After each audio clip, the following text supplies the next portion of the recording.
നമസ്കാരം. വേദാംഗ ജ്യോതിഷത്തിലെ അമൂല്യമായ അറിവുകളും ആധ്യാത്മിക ജ്ഞാന ഉപദേശങ്ങളും പകർന്നു തരുന്ന പ്രശാന്തം ആസ്ട്രോ ചാനലിലേക്ക് ഏവർക്കും സ്വാഗതം. ഈ ചാനൽ ഇതുവരെയും സബ്സ്ക്രൈബ് ചെയ്യാത്തവർ ഇപ്പോൾ തന്നെ സബ്സ്ക്രൈബ് ചെയ്യുക. നോട്ടിഫിക്കേഷൻ ലഭിക്കുന്നതിനായി ബെൽ ബട്ടൺ അമർത്തുമല്ലോ.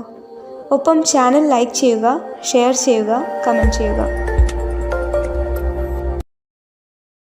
കൊല്ലവർഷം 1200 ആണ്ടിലെ കന്നി സംക്രമം ചതയം നക്ഷത്രത്തിലാണ്.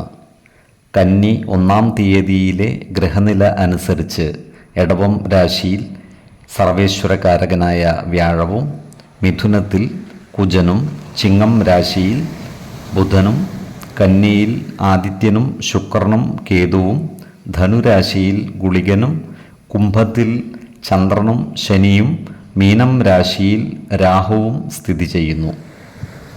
ചോതി നക്ഷത്രത്തിൽ ജനിച്ചവർക്ക് കന്നിമാസം ഗുണദോഷ സമ്മിശ്രമായിരിക്കും.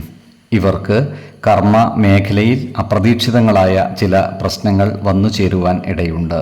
അതിനാൽ ജോലിസ്ഥലത്ത് സഹപ്രവർത്തകരോടും മേലധികാരികളോടും നല്ല രീതിയിൽ പെരുമാറുകയും എല്ലാവരുടെയും ഇഷ്ടം നേടിയെടുക്കുവാൻ പരിശ്രമിക്കുകയും വേണം.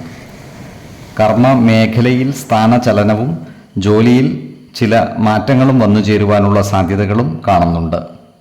എന്നാൽ സന്ദർഭത്തിനനുസരിച്ച് മാറ്റങ്ങൾ ഉൾക്കൊള്ളുന്നതിനും പെരുമാറുന്നതിനും ഇവർക്ക് സാധിക്കുന്നതുമാണ്. ഇവർക്ക് വരുമാന വർധനവ് ഉണ്ടാകുമെങ്കിലും അതിനനുസരിച്ചുള്ള ചിലവുകൾ വന്നു ചേരുകയും ചെയ്യും. അതിനാൽ സാമ്പത്തിക കാര്യങ്ങൾ കൈകാര്യം ചെയ്യുമ്പോൾ ജാഗ്രത പാലിക്കേണ്ടതാണ്. അനാവശ്യ ചിലവുകൾ നിയന്ത്രിച്ചു നിർത്തേണ്ടതുമാണ്. എന്നാൽ ഈ നക്ഷത്രക്കാർക്ക് ഭക്ഷണത്തിനും വസ്ത്രത്തിനും യാതൊരു ബുദ്ധിമുട്ടും വരുന്നതല്ല. പുതിയ ബിസിനസ്സുകളും മറ്റു സംരംഭങ്ങളും തുടങ്ങുന്നതിന് അനുയോജ്യമായ കാലവുമല്ല. ഈ നക്ഷത്രക്കാരുടെ ചില വിലപിടിപ്പുള്ള വസ്തുവകകൾ നഷ്ടപ്പെട്ടു പോകുവാനുള്ള സാധ്യതകളും കാണുന്നുണ്ട്. അതുപോലെ ഇവരോട് ശത്രുതാ മനോഭാവം വെച്ച് പുലർത്തുന്നവരുടെ എണ്ണം കൂടുവാനും ഇടയുണ്ട്. അതിനാൽ അത്തരക്കാരെ തിരിച്ചറിഞ്ഞാൽ അവരുമായി നല്ല സ്നേഹ സൗഹൃദ ബന്ധങ്ങൾ നിലനിർത്തുവാൻ പരിശ്രമിക്കേണ്ടതുമാണ്. ഈ നക്ഷത്രക്കാർക്ക് തിരഞ്ഞെടുപ്പുകളിലും മറ്റും വിജയിക്കുവാനുള്ള യോഗം കാണുന്നുണ്ട്. അതുപോലെ ഈ നക്ഷത്രക്കാരായ യുവജനങ്ങളുടെ വിവാഹ കാര്യത്തിൽ തീരുമാനമാകുന്നതുമാണ്. വിശ്വാസികളായവർക്ക് ജാതക പരിശോധന ചെയ്ത് വിവാഹ കാര്യത്തിൽ ഉചിത തീരുമാനം എടുക്കാവുന്നതുമാണ്. അതുപോലെ ആരോഗ്യ കാര്യത്തിലും ഇവർ ഒരു പ്രത്യേക ശ്രദ്ധ പുലർത്തുന്നത് ഗുണകരമായിരിക്കും.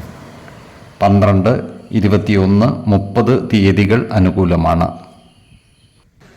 ഈ നക്ഷത്രക്കാർ ജനിച്ച സമയത്തെ അടിസ്ഥാനമാക്കിയുള്ള ജാതകത്തിലെ ലഗ്ന രാശിയുടെയും ലഗ്ന അധിപന്റെയും സ്ഥിതിയും ശുഭ പാപ ഭാവങ്ങളുടെ സ്ഥിതിയും ഓരോ രാശിയിലെയും ഗ്രഹങ്ങളുടെ സ്ഥിതിയും അനുസരിച്ച് ഇവരുടെ പൊതുഫലത്തിൽ ഏറ്റക്കുറച്ചിലുകൾ ഉണ്ടാകുവാനിടയുണ്ട്.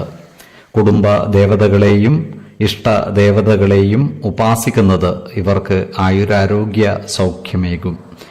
ഇഷ്ടദേവതാ മന്ത്രം 108 തവണ ദിനംതോറും ലിഖിത ജപം ചെയ്തു വരുന്നത് ഇവർക്ക് സർവ ഐശ്വര്യങ്ങളുമേകും.